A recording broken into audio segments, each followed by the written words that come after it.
Ada dugaan kuat bahwa Amerika Serikat dan Inggris akan mencabut pembatasan mereka terhadap Ukraina terkait penggunaan rudal jarak jauh yang diberikan ke negara itu.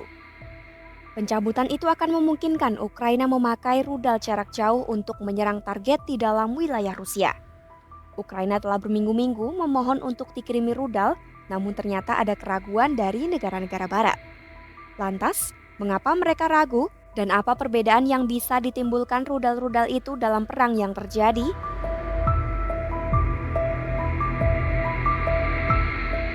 Secara singkat, negara-negara barat takut terjadi eskalasi meski sejauh ini semua ancaman Rusia hanya gertakan kosong belaka. AS khawatir jika tetap membiarkan Ukraina menyerang Rusia, akan mendorong Presiden Rusia Vladimir Putin melakukan pembalasan. Terlebih, kelompok garis keras di Kremlin bisa menuntut agar pembalasannya berupa serangan terhadap titik-titik transit pengiriman rudal barat ke Ukraina seperti pangkalan udara di Polandia. Jika ini terjadi, maka pasal 5 NATO dapat diterapkan yang berarti aliansi pertahanan itu akan berperang dengan Rusia. Padahal sejak invasi Rusia ke Ukraina pada 2022, AS bertujuan mendukung Kiev tanpa terlibat konflik langsung dengan Rusia. Mereka tidak ingin terjadi konflik langsung yang berisiko menjadi bencana besar yakni perang nuklir.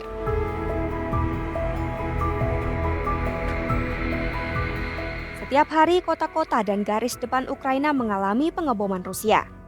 Kiev mengeluh dengan tidak diizinkan untuk menyerang pangkalan titik pelepasan senjata Rusia, sama saja dengan memaksa mereka berperang dengan satu tangan terikat ke belakang.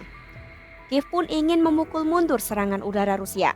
Oleh karena itu, mereka memerlukan rudal jarak jauh, termasuk jenis Storm Shadow.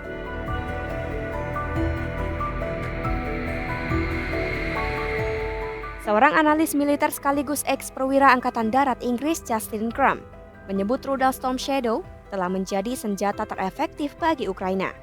Storm Shadow adalah rudal jelajah Anglo-Prancis dengan jangkauan maksimum sekitar 250 km. Rudal ini ditembakkan dari pesawat, kemudian terbang dengan kecepatan mendekati kecepatan suara dan memiliki daya ledak tinggi. Di samping itu, setiap rudal berharga hampir $1 juta AS atau 15,4 miliar rupiah, sehingga biasanya diluncurkan sebagai bagian dari serangan yang terencana bersama sejumlah drone yang lebih murah. Inggris dan Prancis pun telah mengirim rudal tersebut ke Ukraina, namun dengan syarat mereka hanya bisa menembakkan ke target yang berada di dalam perbatasannya sendiri.